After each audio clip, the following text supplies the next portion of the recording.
Hola, buenas a todos y a todas. Muchas gracias a Francisco, muchas gracias a la Fundación Caja Canarias y a la Fundación La Caixa por organizar estos encuentros y muchas gracias a Gunther por contar con su presencia y estamos deseando a todos escucharle. Gunther Pauli, entiendo que todos los que estamos aquí ahora hemos tenido tiempo y oportunidad de haber leído o oído sobre su extenso currículum y no quisiera perder el poco tiempo que tengo para presentarle en leerlos, pero sí me permitiría el decir tres aspectos que me llaman mucho la atención de las afirmaciones que hace de su modelo de economía azul. La primera, partiendo de la base, por supuesto, que es alguien que lleva más de 30 años, ahora nos dirá Gunther, de experiencia en sostenibilidad y por la sostenibilidad. La primera de estas afirmaciones, que le he oído decir al profesor Gunther, es que para que las cosas cambien y sean más sostenibles hay que pasar de las anécdotas a la acción. La segunda, y no menos importante desde mi punto de vista, es que el motor de este cambio debe ser el favorecer el emprendimiento. Y la tercera, que puede ser la más polémica tal vez, y la que entraré más en debate, espero, es que desde su punto de vista, y creo que desde el mío la comparto también, es imposible volver a un modelo de economía globalizada. Sin más, me gustaría darle la palabra y escucharte, Gunther. Bueno, David, muchas gracias y muchas gracias a todos ustedes en Canarias y las fundaciones.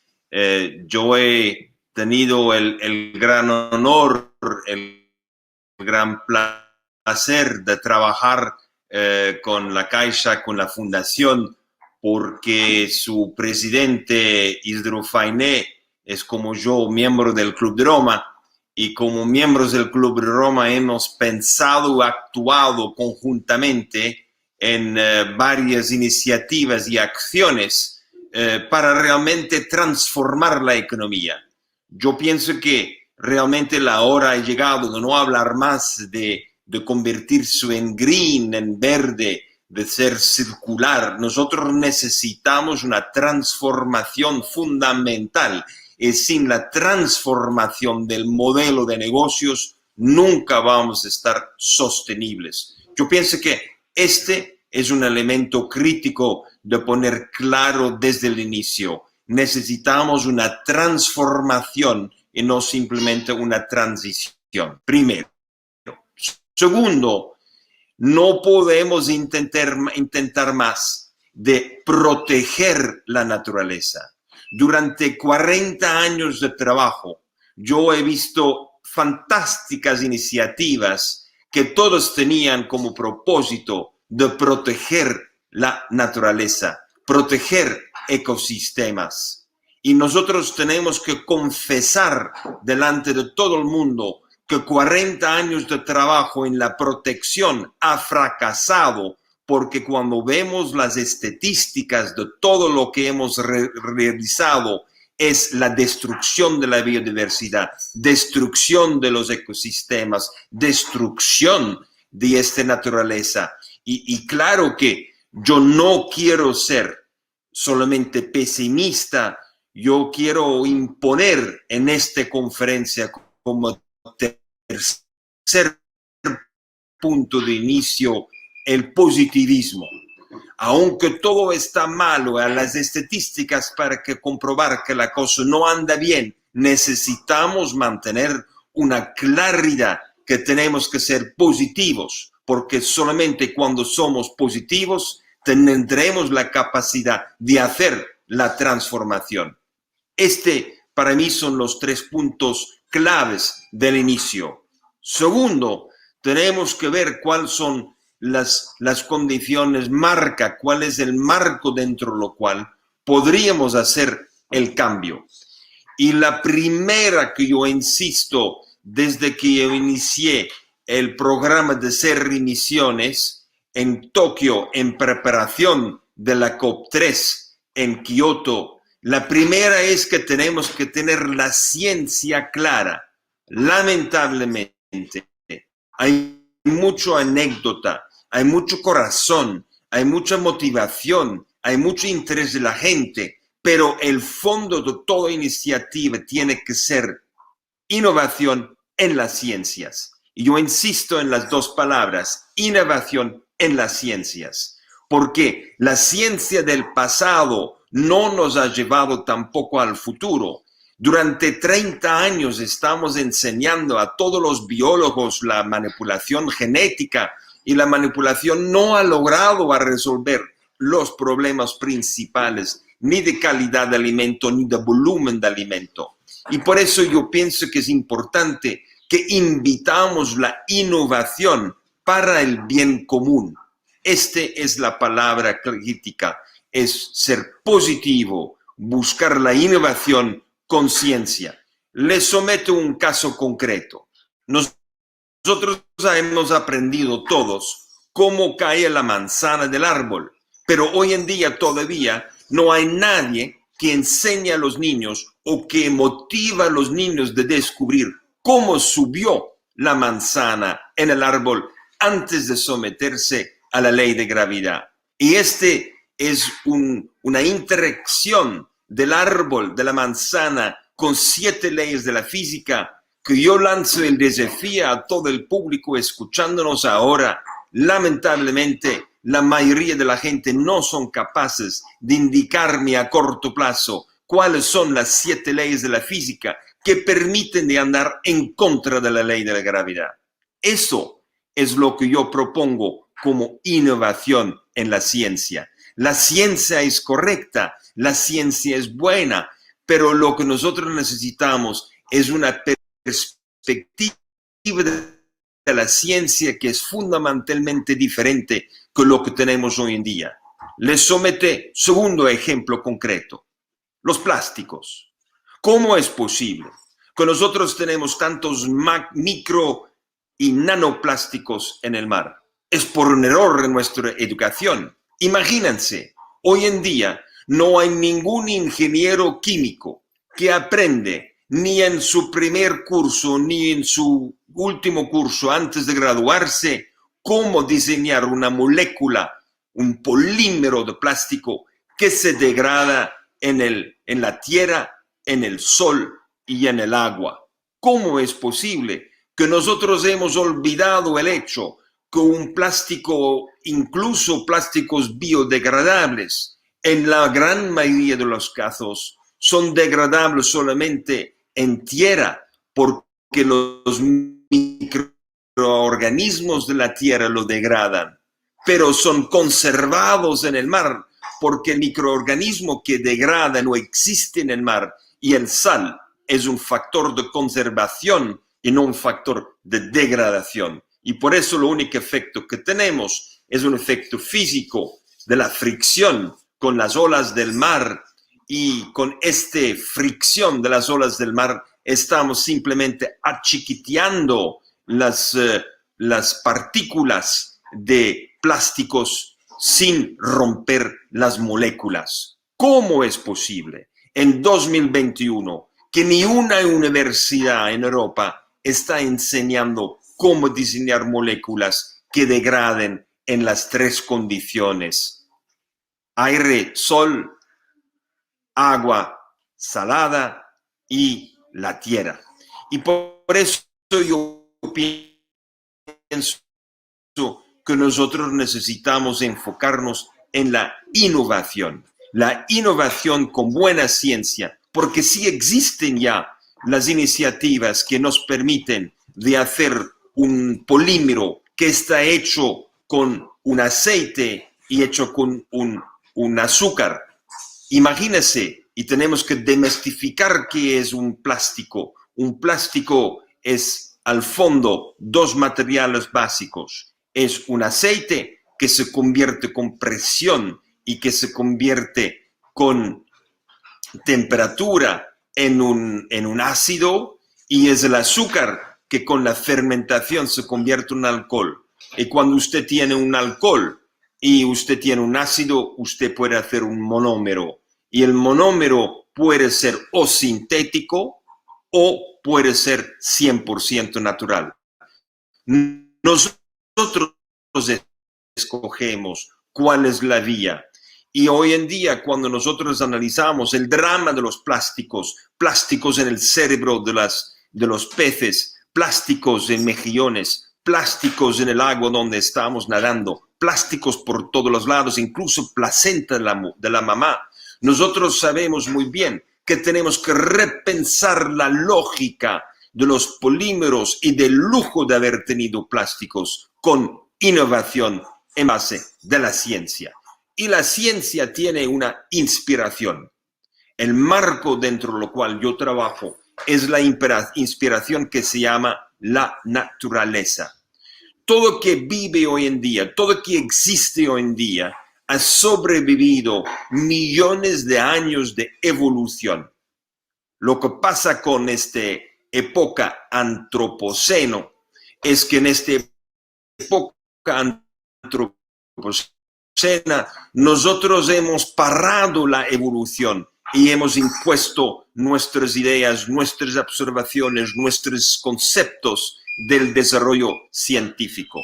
Esto es lo que para mí me parece súper interesante. Cuando nosotros analizamos lo que la naturaleza ha logrado a meter en plazo, nosotros nos damos rápidamente cuenta que nosotros estamos fracasando en el concepto del desarrollo sostenible.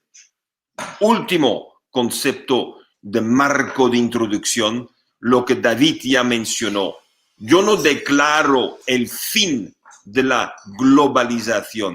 Yo declaro la llegada de un modelo que es mucho mejor para poder responder a las necesidades básicas de todo el mundo. No estoy en contra de globalización. Estoy en favor de hacer mejor. Y yo pienso que este elemento es lo más crítico porque somos positivos y no estamos en contra. Somos positivos porque queremos que acabamos con la pobreza, que acabamos con la sobrepesca, que acabamos con nuestra incapacidad de suministrar agua, alimento, vivienda y generar el empleo que se necesita. Por eso, dentro de este marco, mi observación es que la globalización, que es un modelo donde competimos con el precio más bajo, es un modelo que ha conocido su fin. Porque si tú quieres ser globalmente el más barato, tiene que ser más barato que los chinos, los bangladeshis, los brasileros. Pues como españoles en Canarias o en País Vasco o como belgas en Amberes o en Bruselas, nosotros nunca podríamos ser tan competitivos en precio como los chinos, los bangladeshis y los brasileros si nosotros no explotamos el medio ambiente, si no hacemos un programa de empleo que no paga a la gente para que puedan desarrollarse en clase media y nosotros, por supuesto, no vamos a pagar impuestos. Para mí es increíble que hace una semana la Unión Europea declaraba que las empresas americanas multinacionales en Europa deben pagar impuestos y hace un par de días Europa por la quinta, sexta, séptima vez acepta que bajo la presión del gobierno americano, que empresas americanas no tienen que pagar impuestos o pagan un simbolismo de impuestos. Pues claro, es la única condición para poder competir globalmente, es no tener que pagar impuestos. Inténtalo como pequeño empresario europeo de no pagar impuestos. Esto yo pienso que es un elemento muy importante. La competencia hacia el futuro no es en base del precio más bajo, de ser el más barato, pero la competencia en el futuro es la gran oportunidad, realmente la gran oportunidad de generar mucho más valor agregado. Para mí, el modelo de negocios del siglo XXI es para los emprendedores, y David, tú tienes razón, al centro están empresarios para el bien común, empresarias que ven que sí hay oportunidades extraordinarias para generar mucho más valor agregado que estamos generando hoy en día. Y con este marco que acabo de describir, vamos a ver algunos casos concretos, algunas iniciativas realizadas, algunos proyectos a realizar, algunos sueños todavía a concretizar. Yo soy como empresario con una actividad empresarial que arrancó en el 81. Hace 40 años lancé mi primera empresa en Japón. A mí me parece un elemento extraordinario que yo pude lanzar mi primera empresa en Tokio como trader, como importador, revendedor de cervezas, de textil de Bélgica, con una marca muy especial, que las cervezas eran cervezas de monasterios, con una tradición de 700 años, y todo el textil que vendía en Japón era el mismo textil utilizado para la familia real en Bélgica. Con estos dos elementos logramos añadir los 3 premios Nobel de Bélgica en la química, que me permitía de vender licencias para moléculas químicas para la industria japonesa. Con esta experiencia en el terreno con cerveza, textil y química, yo pude aprender cómo realmente hacer el negocio internacional con una punto de vista muy clara. ¿Qué es lo que quiere mi cliente? No es lo que yo tengo para vender. Parece muy básico, pero en 1982, el Club de Mercadeo de Barcelona, con el apoyo de la Caixa ya en esta época, me dio el premio por el mejor artículo de mercadeo del año, que fue publicado en español y en inglés y en japonés, para indicar cómo podemos cambiar la lógica de la venta de productos en Japón en una lógica que nos permitía de servir al cliente, lo que nos parece realmente obvio, pero lamentablemente, salvo la enseñanza en la universidad, estamos olvidándolo en muchos casos, porque somos un driver, somos motivados con la venta de lo que tenemos, que es el resultado de nuestro supply chain management y que es lo más barato. Cambiamos esto, pasamos a la práctica. La práctica, y yo he sugerido en las preparaciones con nuestros anfitriones, que nosotros vamos en este foro a hablar de la pesca. ¿Cómo podemos transformar la pesca? Es obvio que estamos sobreexplotando en nuestra reserva natural regenerativa de los pescados.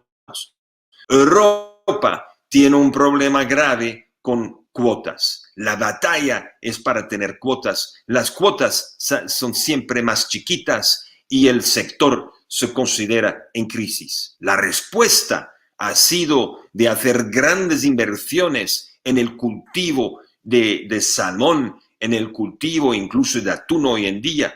Grandes inversiones infraestructurales que lamentablemente han contribuido también en la sobrepesca en otras especies. Hoy en día, una gran parte de la pesca no es para que comiéramos pez, pero para que damos a comer a los peces que queremos comer. Yo no entiendo la lógica muy bien, pero de toda forma, en términos de valor agregado, un salmón que se vende por 3 veces el precio de la sardina, ¿por qué no comemos la sardina y olvidemos del salmón? ¿O es la diferencia el inversionista con un rendimiento o el mercadeo que vendió la idea de la omega 3 del salmón, que al final del día tenía que venir de los peces pelágicos que fueron cosechados para dar a comer al salmón? Nosotros lanzamos en 86 la primera iniciativa de la producción de larvas de mosca. Fue un primer intento nuestro de estar más sostenible en este proceso. No pescamos para dar comer al pez que comemos, nosotros queremos reutilizar la totalidad del desecho de los mataderos para dar a comer a la mosca. La mosca es diseñado por el ecosistema como el reciclador de todos los desechos de animales y de plantas. La eficiencia de la producción de proteína por una larva de mosca es la eficiencia máxima de la tierra. Imagínese que cuando usted tiene una tonelada de desechos del matadero, ustedes pueden convertir eso en 3-4 días en proteínas que han pasado por un sistema de higienización sin igual. Resultado es que cuando usted tendría 1 kilo de huevos de larva de mosca, se convertirán en larvas y en 4 días este kilo está rico en 370 kilos de proteínas. Este fue nuestro primer gran intento de hacer una contribución. Estoy contento de poder indicar que el primer gran unicorn de Sudáfrica es una empresa que se llama AgriProtein, que hoy en día es el mayor productor de proteína de larva de mosca para dar como alimento al cultivo de peces, y todo esto tiene como base o desechos de la agricultura o desechos de los mataderos. Este sistema es un sistema que lanzamos la primera vez en 86 en Benín, en Songhai, con un cultivo de peces al lado, y la eficiencia del sistema nos sorprendió tanto que estamos contentos que finalmente también Europa está dando la luz verde a este sistema de imitar la naturaleza, de usar la proteína disponible, no comestible, pero transformado y higienizado por las moscas en un producto de alta calidad. Segunda gran iniciativa en la pesca ha sido el diseño de la red. Nosotros estamos utilizando redes que destruyen el ecosistema. Lo sabemos. Los dragnets, estos redes que están tirando con este nylon 6, no solamente destruyen el fondo del mar. Estos redes son hechos de nylon 6, que son uno de los más grandes contaminadores de microplásticos en el mar hoy en día. ¿Cómo podemos seguir utilizando esto? Pues la segunda revolución que estamos implementando en el 2022-2023 en el primer barco mundial es una nueva técnica de pesca que pesca sin redes. Si no utilizamos redes, ¿cómo pescamos? Bueno, nosotros nos fuimos a inspirarnos en la técnica de la pesca realizada por delfines y realizado por ballenas. Estos seres tan inteligentes pescan con burbujas de aire, y con las burbujas que se meten como un sobre alrededor de un grupo de pescados, los peces son obligados de montar, y cuando están a la superficie del mar, los delfines le comen en un segundo sin capacidad de escapar ni posibilidad de saltar para encima. Lo interesante es que nosotros tenemos una capacidad extraordinaria de revolucionar la pesca. La revolución de la pesca para nosotros es pescar como hace 1 millón de años las ballenas, los delfines lo inventaron.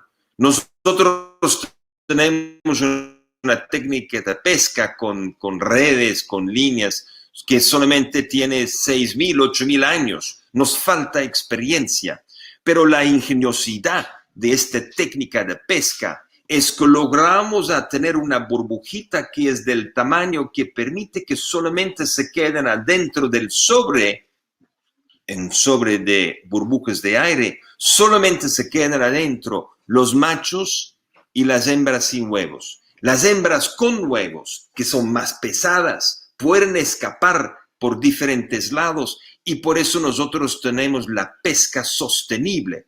una creación, una innovación, una lógica que es tan lógica que molesta que tenemos que confesar que cómo es posible que no nos dimos cuenta cuando nosotros pescamos todos los peces y que nosotros matamos incluso las hembras con huevos. No hay forma de tener la sostenibilidad. Nos costó más de 15 años de trabajo para tener un sistema. El barco tuvo que ser rediseñado. Es un barco que tiene es un catamarán, porque no podemos trabajar con otra técnica, porque si no, con las burbujas se saldrían del lado, pero con un catamarán en el centro somos capaces de hacer esta nueva técnica de la pesca. Hoy ya tenemos el 90% de los peces pescados con esta red de burbujas, el 90% son machos y el 90% de las hembras con huevos han podido escapar y reproducirse. Yo pienso que la lógica de nunca cosechar la abuela con sus huevos, porque hay una lógica biológica en el mar, es que aún más años tiene la hembra, aún más huevos produzca. Y con esta fuerza de la generación de vida por peces que son más viejos, debería imponer a nosotros una transformación de la lógica de la pesca de hoy. Nosotros deberíamos pescar más los chiquitos y nosotros deberíamos eliminar en la pesca de la costa los grandes. En el caso de la isla El Hierro, con los pescadores de la Restinga, ya hace más de 20 años se hizo un experimento súper interesante. Decidieron de identificar la zona donde las hembras ponen sus huevos y los pescadores identificaron unos 5 kilómetros cuadrados sin tocar las hembras con huevos, dejándoles poner sus huevos en una zona de 5 kilómetros cuadrados, resultó en el doble de la densidad de los peces en un año.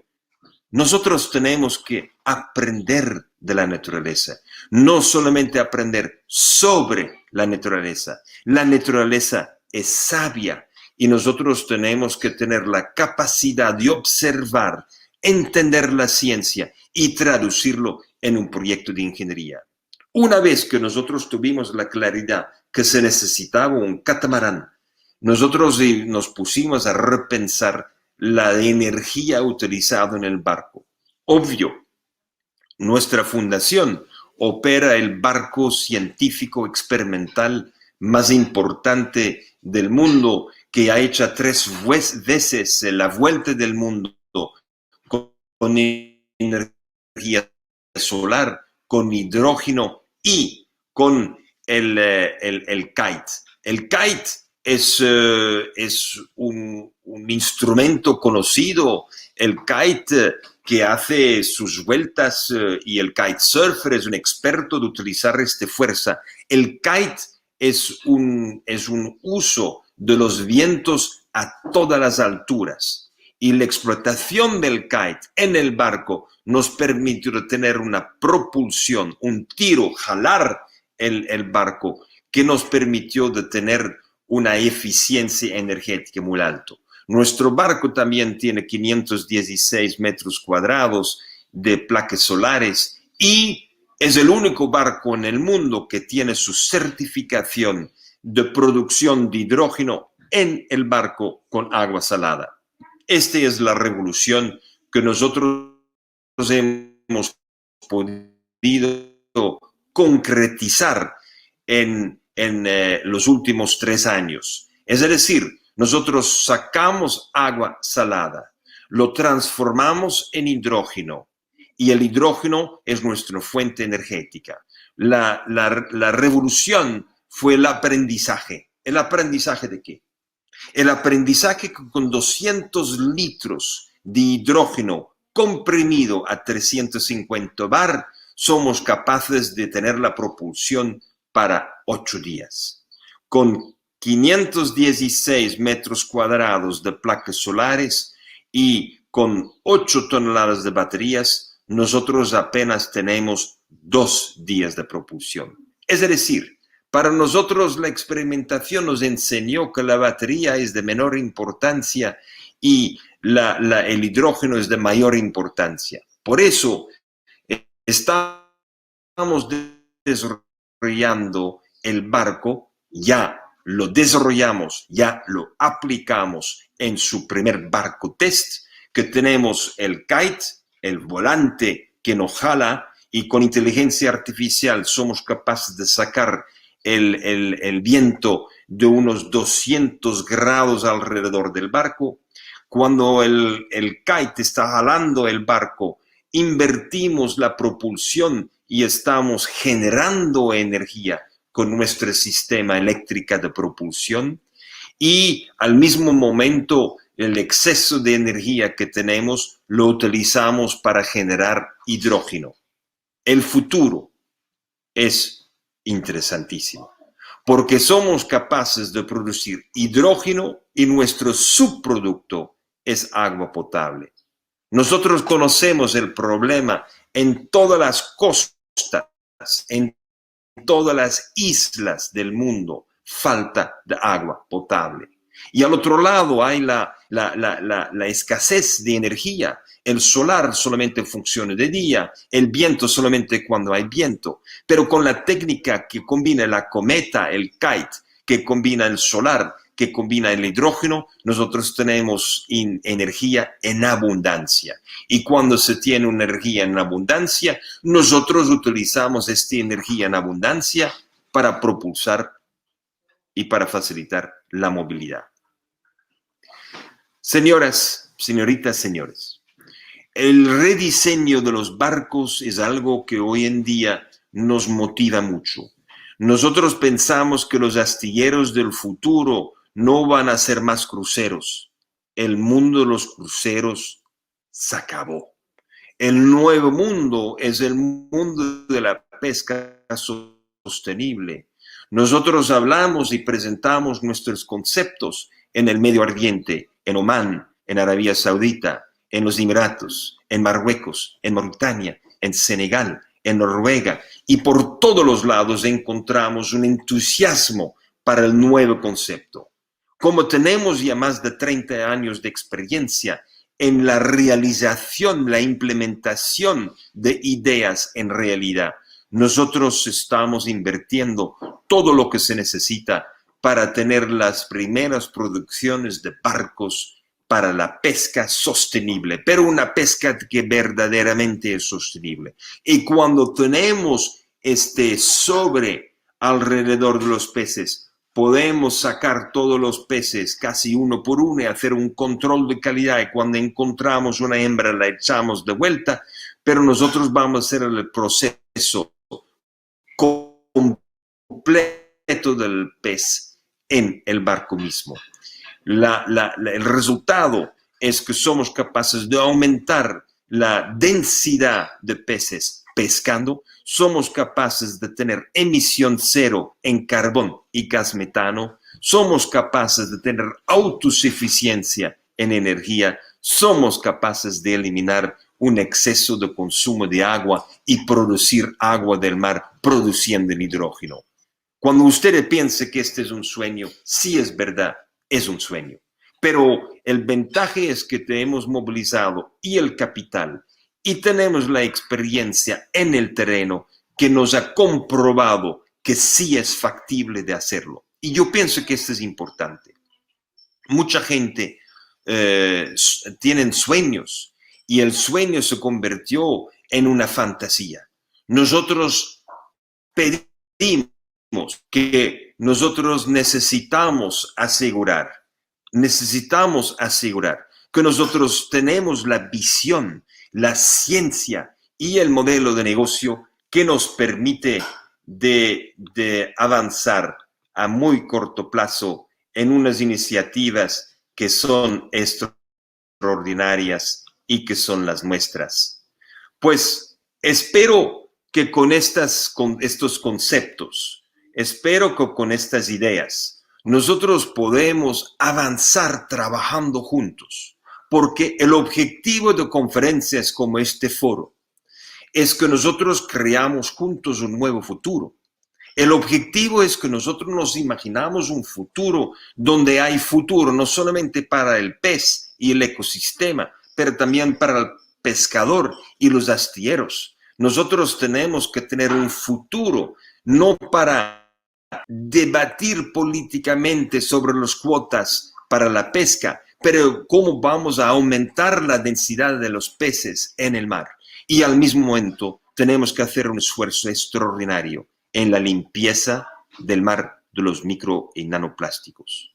Nosotros tenemos el deber de corregir los errores del pasado. Los errores del pasado son graves, porque por ignorancia nosotros seguimos metiendo plásticos en el mar pensando que esto iba a ser absorbido y se desaparecería de una u otra manera. Desarrollamos, y este es mi último punto, desarrollamos una nueva técnica que nos permite de imitar la función de nuestros pulmones. Nuestros pulmones tienen una función extraordinaria con unos 500 millones de pequeñas esponjitas.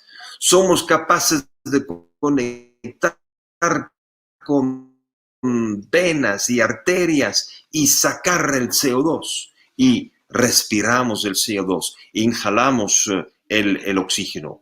Exactamente la misma técnica. Fue transformada en un sistema que nos permite de sacar los nano, los microplásticos del mar. Cuando lo trabajamos la primera vez, nos pensábamos como soñadores, pero después de unos años de ensayos, aprendimos cómo hacerlo y estamos al punto de instalar los primeros sistemas que nos permiten de limpiar 1000 litros de agua, 1 metro cúbico, en un segundo, de todos los microplásticos, imitando nuestros pulmones. Señoras, señoritas, amigos, señores, es la hora de concluir y de abrir para unas discusiones. Pero yo espero que yo he podido ofrecerles un marco general de cómo podemos hacer la transición. Pero segundo, espero que con uno de los 100 casos que nosotros hemos trabajado, de tener para ustedes una plataforma concreta de iniciativas de reindustrialización, de relanzamiento de la pesca y de relanzar principalmente las comunidades, los pueblos, los costeños, las islas donde la economía ha sufrido tanto por la falta de turismo que vivimos en esta época tan difícil del COVID. David, te doy de nuevo la palabra y espero que nosotros podamos juntos hacer un buen debate. Muchas gracias. Muchas gracias, Gunther. Muchas gracias por tus palabras, por tu charla. La verdad que ha sido una charla súper interesante. Y abrimos el turno de preguntas. Yo, bueno, primero aclarar que el concepto de globalización que lleva más de 50 años, en la afirmación que hacías, que es la que comparto, es que el cambio de una globalización que sea competencia en precios bajos pasa a valor agregado, ¿no? Evidentemente la globalización continuará, pero no siendo tan agresivos en esta competencia de precios bajos que está acabando con nuestro planeta, ¿no? Esperando que empiecen a hacer preguntas, a mí me gustaría, siguiendo al hilo de que estabas comentando una serie de proyectos que tienen relacionados con el entorno marítimo, si nos podías hablar un poco más, Gunther, de un proyecto que he leído sobre la producción de algas en el mar para generar biogás que genere energía en la costa y la experiencia que han tenido en esa primera línea de abatimiento de la cortina de algas de producción, que han detectado que son capaces de, por un lado, bajar la capacidad productiva del alga, pero que también captura microplásticos. ¿Nos puedes contar un poco sobre esto, Gunther? Pues claro, David, y no lo he mencionado porque se me limitaron el tiempo a 40 minutos y tengo que respetar los 40 minutos. el problema con una persona como yo es que puede arrancar a contar todos los proyectos que hemos realizado, que queremos realizar, que estamos hablando los próximos días. Por eso, gracias por esta orientación de decirme, háblame de las algas marinas. Mira, si hemos hablado de la larva de la mosca, en el mar el más productivo no es la larva de la mosca porque no hay moscas submarinos, pero lo más productivo en el mar para mí son las algas marinas, macroalgas marinas en particular. Imagínense que en un mar donde hay una buena nutrición, como es el caso de Galicia, como es el caso de Canarias, como es el caso de Mauritania, cuando tú tienes una buena nutrición en el mar, gracias a estas corrientes, tú tienes no solamente una nutrición para peces, pero tú tienes para el plancton, pero lo que vive y lo que se genera son bosques de algas. Nosotros hemos eliminado bosques de algas, macroalgas en el mundo entero. Si nosotros estamos hablando de la crisis de Amazonas, pues esta es una crisis actual, pero ya hace casi 50, 100 años empezamos a eliminar bosques de las algas marinas. La alga marina tiene una productividad por hectárea que puede llegar a 1000 toneladas por hectárea. Imagínense, 1000 toneladas por hectárea. La soya, el maíz genéticamente manipulado, con toda la química, con toda la protección, con toda la irrigación, apenas puede producir 10 toneladas. Es decir, que tenemos una productividad en el mar que es 100 veces más elevado que lo mejor de la ciencia, para mí, ciencia del pasado, la genética y la química, utilizando una explotación de nuestros recursos limitados. Nosotros necesitamos reconocer que cuando una alga flota y no tiene que preocuparse de la fuerza que anda contra la gravedad, bueno, en este caso, ustedes van a observar una productividad alta. Por eso, lanzamos la iniciativa de las cortinas. Las cortinas, originalmente la idea era la generación de gas metano, la fermentación de 1000 toneladas a la hectárea nos da una energía permanente, sostenible, a 0 emisiones para 250 familias viviendo en una costa africana. Nosotros podemos realizar la autosuficiencia energética en gas con las algas marinas y cosechando solamente la mitad, dejando la otra mitad, dejamos para los peces juveniles un espacio para poder vivir, desarrollar, esconderse de sus predadores. Este es el primero. Pero cuando hicimos el trabajo en nuestra región privilegiada, el sur de Marruecos, en Tarfaya, en Layún, nosotros nos dimos cuenta que la producción de la alga no era 200 toneladas, era tal vez solamente 20 toneladas. Todavía el doble de la productividad de soya genéticamente manipulada, el doble en biomasa. Este biomasa, cuando lo analizamos, ¿por qué tenemos una baja productividad? Nos dimos cuenta que por centímetro cuadrado teníamos hasta 12 microplásticos. Microplásticos definidos entre medio milímetro y 300 micra.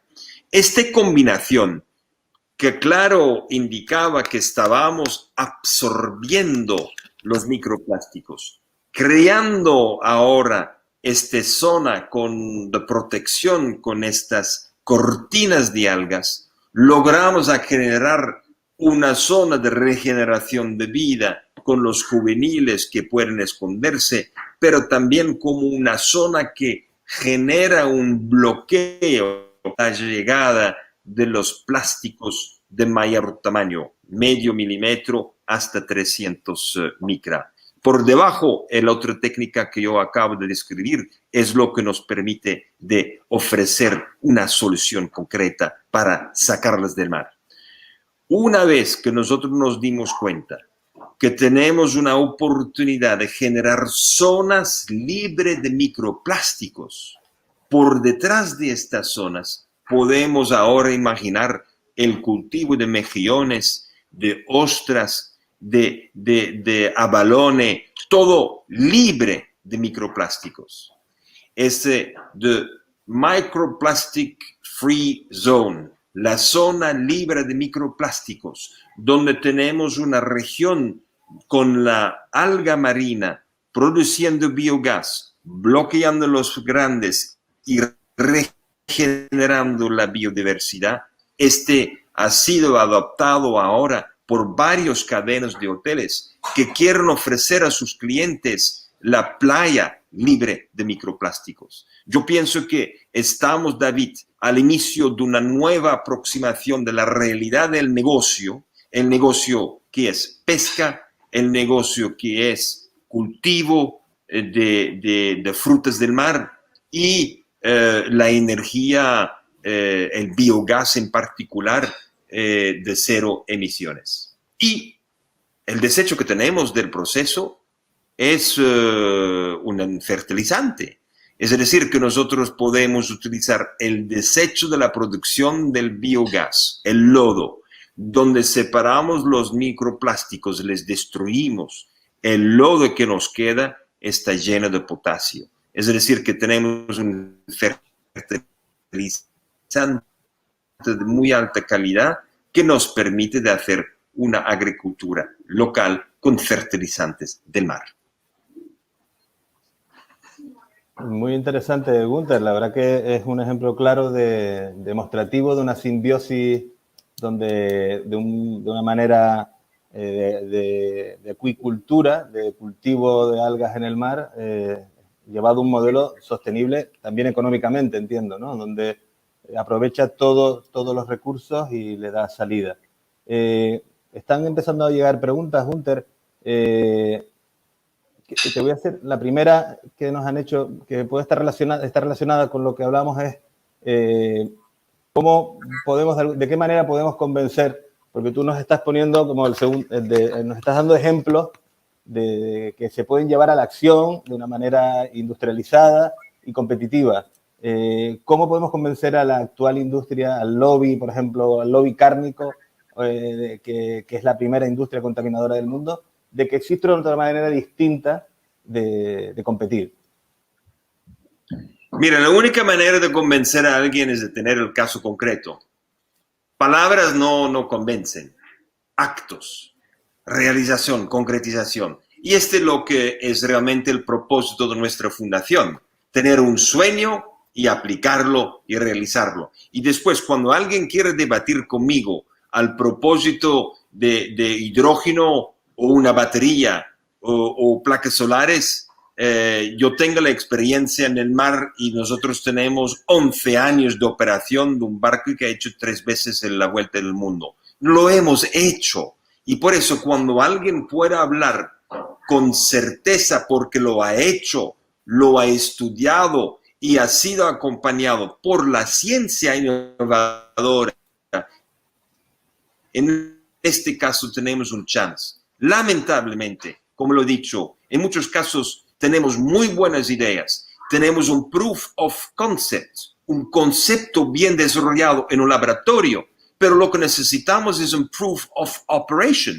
Hemos operado esto en la verdad, en la realidad, porque si no, como tú lo mencionaste al principio, tenemos muchas anécdotas, muy buenos cuentos, pero lo que necesitamos es transformar la sociedad, transformar la economía, y requiere hechos y ciencia con la prueba que la operación es factible.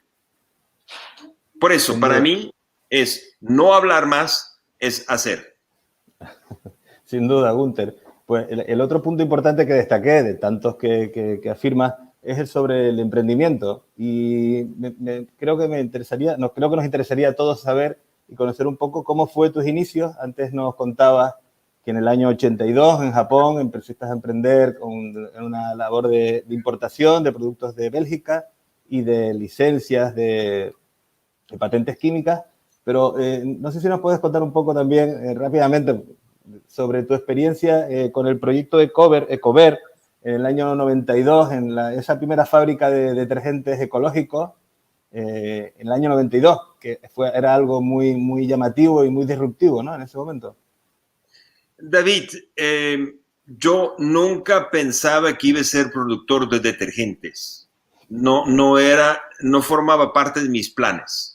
Yo estuve muy metido en esta época en la tecnología, muy asociado con Apple Computer. Yo hice una primer joint venture del desktop publishing, la edición en tu mesa con el pequeño Mac.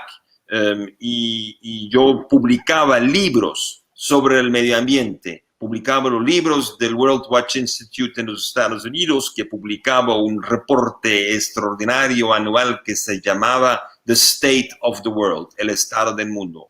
Y cuando yo como editor y traductor de este libro en varios idiomas, recibía cada año una nueva edición, yo me di cuenta que las estadísticas siempre se empeoraban. Y yo me decía, yo no quiero que publicamos más lo malo. Nosotros tenemos que publicar lo positivo. Y como no vio ninguna iniciativa, pero ninguna iniciativa, y cuando me invitaron a formar parte de la junta de Ecover, y cuando la empresa estaba casi quebrada, me pidieron de movilizar el capital y de tomar la responsabilidad, la primera decisión que tomé fue de avanzar con la construcción de la fábrica ecológica en 91. En 9 meses realizamos la construcción de la primera fábrica ecológica de 0 emisiones. Pues fue una decisión, no de un MBA que ha hecho un análisis concreto. Fue una decisión de corazón, porque yo sabía que si yo no escucho lo que me dice mi corazón, como emprendedor, nunca hubiera podido meter el entusiasmo que permite de realizar proyectos que son fuera de la lógica. Y resulta es que la fábrica tiene sus 30 años este año, el 15 de septiembre tiene 30 años. Nosotros logramos hacer una inauguración espectacular con CNN Primetime News, con más de 30 ministros que vinieron del mundo entero para observar algo que era algo chiquito, una fábrica de madera que no tenía desechos, como parece que todo el mundo en la naturaleza está funcionando. Por eso yo decidí, si la naturaleza, un ecosistema no tiene desechos, bueno, yo tengo que tener una fábrica que tampoco tiene desechos. Sí, muy interesante. Y me llamó mucho la atención cómo conseguiste, la verdad que de manera muy innovadora, el reducir el gasto económico en el consumo, en la calefacción, regalándoles al personal de la compañía ropa interior más confortable y más cálida para que poder bajar la temperatura, ¿no? Mira, fue una de estas locuras. Cuando tú vas al comité de seguridad de los empleados, pues normalmente estábamos hablando de sueldos, de vacaciones, de primas, de todo esto. Y yo les decía, mira, yo quiero llegar a 0 emisiones. Y pues claro, la gente decía que qué locura, 0 emisiones, reduce tus emisiones, ya es maravilloso. Y dije, no. La única cosa que me faltaba era la calefacción. Dije, pues la calefacción, ¿cuál es tu propuesta? Pues mi propuesta es que voy a comprar para todos ustedes ropa interior. La gente me miraban como, ¿qué? ¿Ropa interior? Dije, sí. Hay un nuevo producto que se llama Capilén, que es el producto estrella de Patagonia. Yo compraría para todos ustedes 5 sets de ropa interior, manga larga, para que ustedes tengan bien calentico en la fábrica. Y resulta que todo el mundo la aceptó y yo pude poner la temperatura en el invierno a 12 grados. Imagínense, en La Plata que se ahorra, simplemente poder ahorrar aire caliente. Yo pienso que estas son iniciativas que necesitamos. A un lado podemos hablar con mucha tecnología, como lo he hecho con el hidrógeno y la tecnología de la captación de nanoplásticos, como lo hace el pulmón, pero al otro lado necesitamos cosas que son entendibles para todo el mundo. Si yo tengo bien calentico, a mí no me molesta que la temperatura esté más bajo. Y si a mí me pagan de venir en bicicleta, yo vengo en bicicleta. También, sí. Y yo pienso que nos falta mucho lo que los ingleses han llamado the common sense, el sentido común.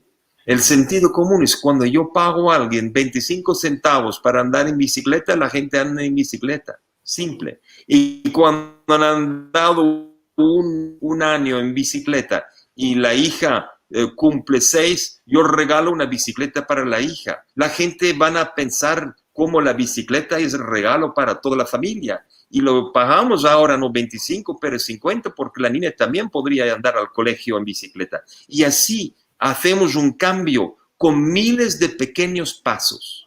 Y tal vez para mí es un resumen muy importante de nuestra conversación, David. Necesitamos no el Big Bang, no la revolución. Necesitamos miles de pequeños pasos. Y si todos andamos para la sostenibilidad con esta lógica de emprenderismo y la lógica de la sostenibilidad, miles de pequeños pasos va a transformar la sociedad. Completamente de acuerdo, Gunther. La verdad que es la frase final de la charla. Hemos cumplido una hora exacta. Agradecerte, Gunther, tu presencia aquí. Agradecer de nuevo a la Fundación Caja Canarias y la Fundación La Caixa la organización de esta jornada. Y desearles a todos los que han participado pues una feliz tarde y muchas gracias por participar. David, gracias a ti.